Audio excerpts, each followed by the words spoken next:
Hashtag Fitspiration this season ang ilang Kapuso stars. Perfect sa kanilang summer-ready bodies ang mga inirampang outfits sa fashion show ng isang Pinoy clothing brand. Yan ang chika ni Nelson Candara. In-enjoy ni 2017 Reyna Hispano-Americana Teresita Sen Winwin Marquez ang pagrampa at pagsayaw sa Spring-Summer Collection fashion show ng isang Pinoy clothing brand. Hot as ever ding rumapa habang naka-swimsuit si Solen Hiusa. Naroon din ang nagseseksihang Kapuso ladies na sina Sanya Lopez at Kim Domingo. Abs overload naman ang ibinida ni Naruro Madrid at David Licauco ng Toda One I Love at Juancho Trevino. Hashtag couple goals din ang fit at rip na mag-asawang Max Collins at Pancho Magno. Spotted din sa event ang Pinay Victoria's Secret model na si Kelsey Merritt.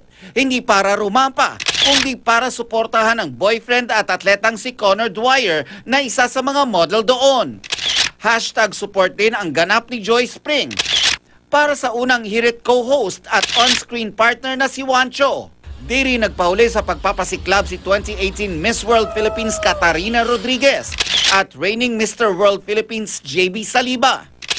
Nauna naman ng rumampa in their summer wear si Kapuso Millennial It Girl Gabby Garcia at Kapuso Hunk na si Derek Monasterio. Nelson Canlas updated sa Showbiz Happenings.